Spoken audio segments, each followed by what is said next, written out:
So question 3 of our Chrp 12, November 2023. 3 essays. Tito, a human resource researcher, has encountered type 1 error in a recent study. Examine the likely sources of the errors.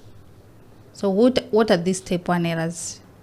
Type 1 errors are also referred to as the false positive. As you can see, they're also referred to as the false positives. Trying to draw, my pen is letting me down. Okay, that means I have to.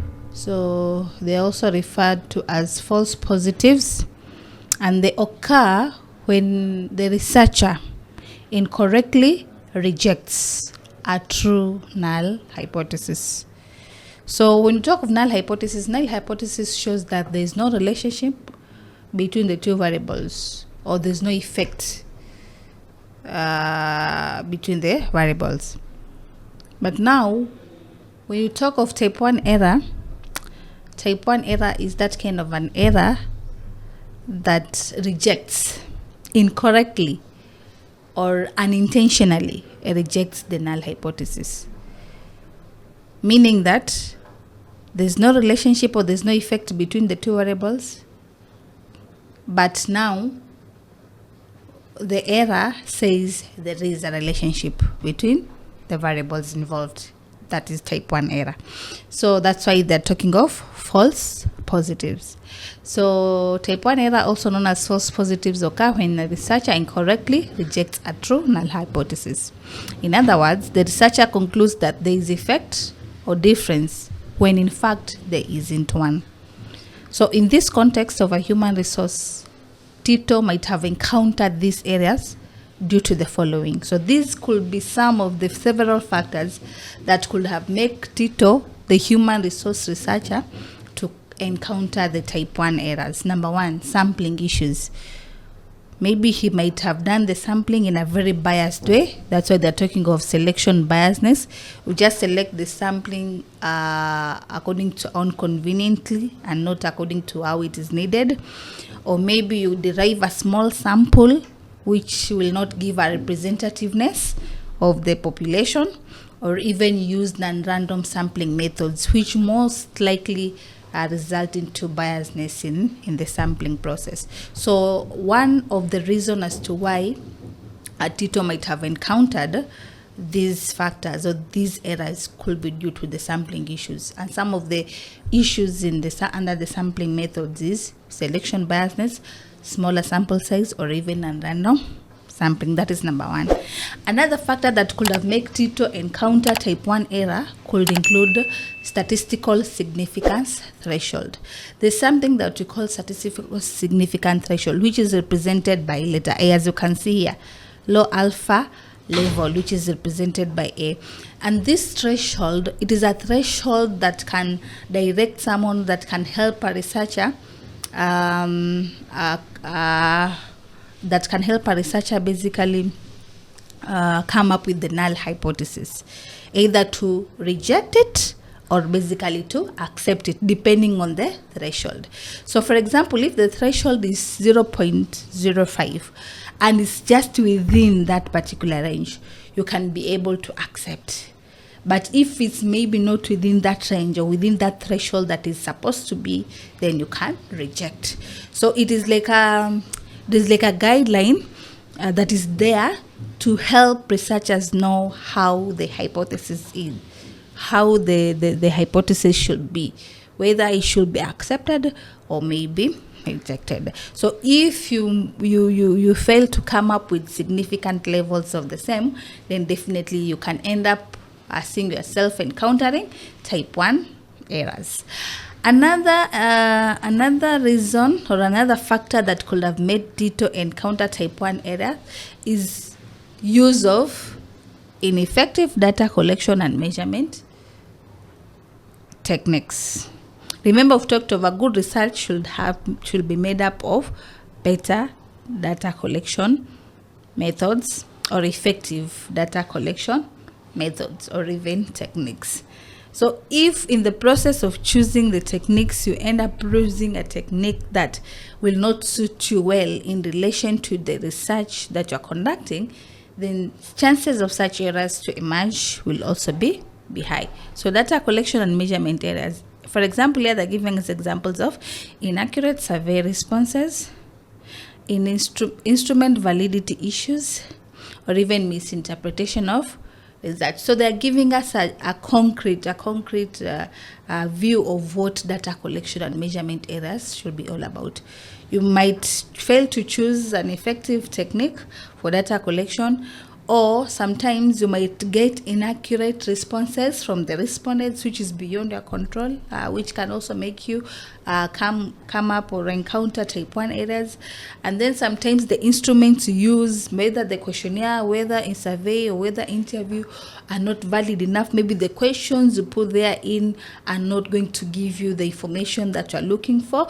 That can also result in type 1 error or even misinterpretation of the results.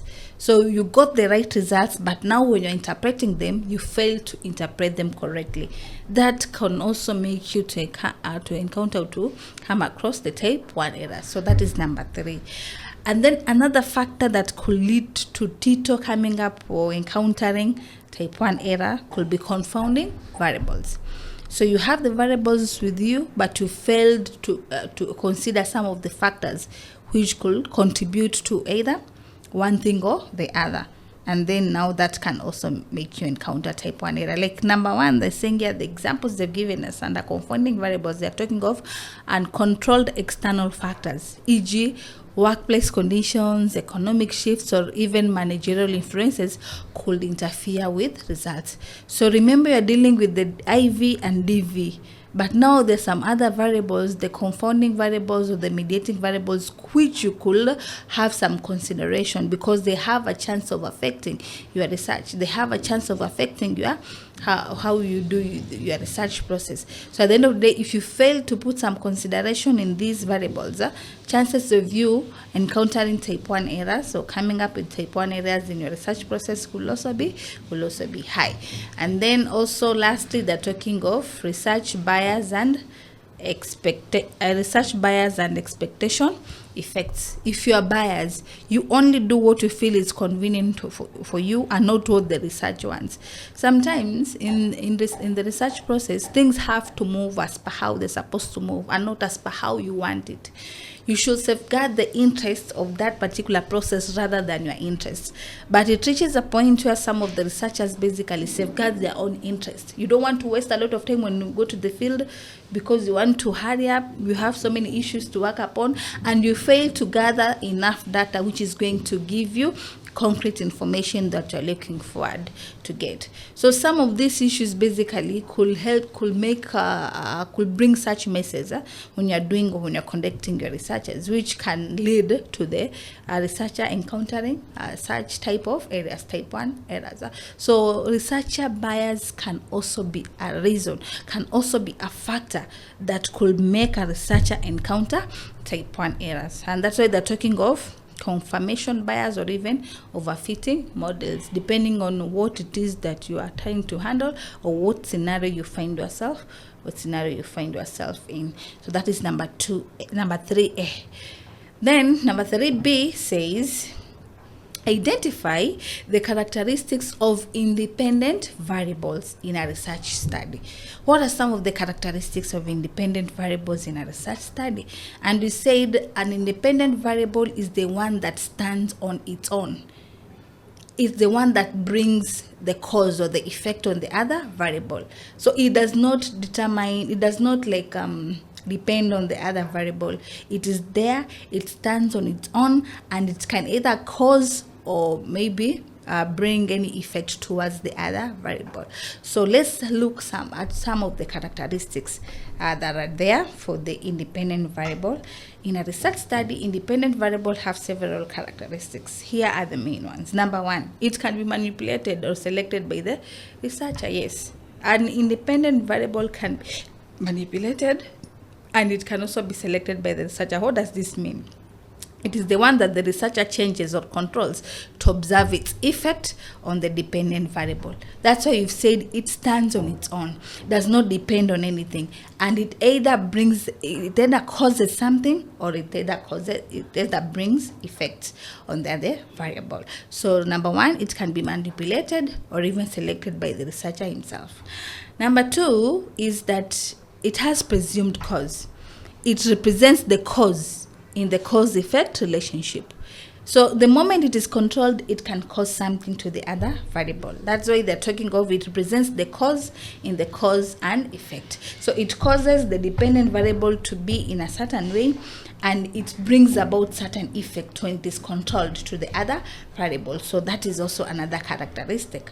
And then also it is a predictor variable. It can help you predict the outcome of the research. When you have the independent variable, once you control it, definitely you can be able to have a prediction of what's going to happen in the end. So in statistical or correlation studies, it often serves as the predictor, meaning the variable is used to explain changes in another variable. And then it can have multiple levels. What do we mean? It can have multiple levels, like it can be low, it can be medium, it can be high.